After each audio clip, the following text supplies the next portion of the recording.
had a really good idea. You know, we were sitting on the couch bullshitting one day, and we pretty much came up with this idea to make sunglasses out of skateboard, and we just never stopped. We just kept making the product. I never really thought about doing it like this to make money. Like at first I thought it was an awesome idea, maybe like, you know, be an artist, whatever, you know, and then like my aunt came up with the name, and then I was like, oh, it's on, like we're doing a company. And then I called him and we started working at my dad's house like pretty much every day for like weeks, you know, and then we got like a couple pairs. I took the last of my money, paid rent at Dave's Ramp, which is where we're gonna go skate later, and that was the start of it. You know, I mean, that's where it became a business. We felt like we come up with a good idea, good enough to sell, and you know, I think it kind of sells itself. Specks was the originator of skateboarding sunglasses. We're the first people to do it. Like when we started, you could look on the internet and it didn't exist, and now they're basically the same thing that we do is coming out of factories in China. You know, everything that we procure, you know, I mean, from all the skateboards and stuff like that is all local homies. It's literally mainly everyone in Atlanta that's skateboards. You know, it's almost self-sufficient. We're actually repurposing old skateboards, so it's cool. You know, I used to have a mountain of them in my house when I was a kid, and now something can happen with that mountain of trash. We get the boards from, you know, what we rode and what our homies rode, and that alone cuts out a lot of costs for trying to make a product. So it's there, you know, the boards are there. Yeah, free material, you know what I mean? And so now there's glasses. The step-by-step, I guess, breaking it down, like how glasses are made, is it gets degripped, which is right there behind you.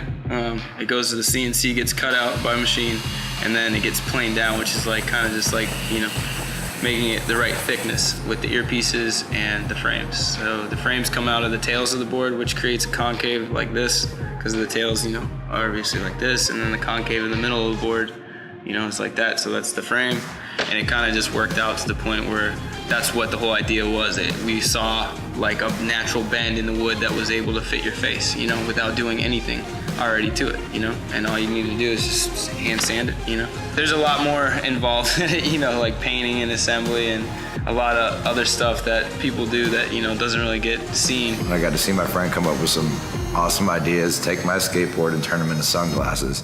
I can wear those sunglasses. Now everyone's stoked on them. Everyone wants to wear them. They've progressed from not being able to barely put them together to laser engraving whatever you want on the side to it's a nice product.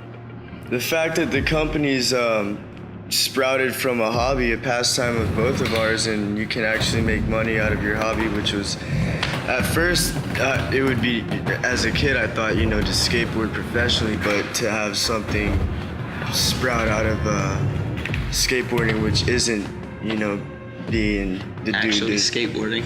Yeah, it's kind of weird. Specks has progressed like beyond anything that I can ever dream of. You know, I mean, I got Lil Wayne, Andre 3000 came by one day, and John Abraham. I mean, so many people are hyped on it, you know, and it's just, I kind of sit back and I'm like laughing at it, like I can't believe it, you know what I mean? Like that these people are actually hyped on something that we make in a warehouse with a bunch of kids that skateboard every day and don't give a shit about, you know, a lot of things, you know? So it's pretty cool to see how many different types of people actually like are intrigued and they want to know more about it and all that stuff. It's just, yeah, it's pretty much never ending. Where do I see the company in 10 years? I'm thinking martinis on a yacht decked in skateboards. I don't know, that's what I'm hoping for.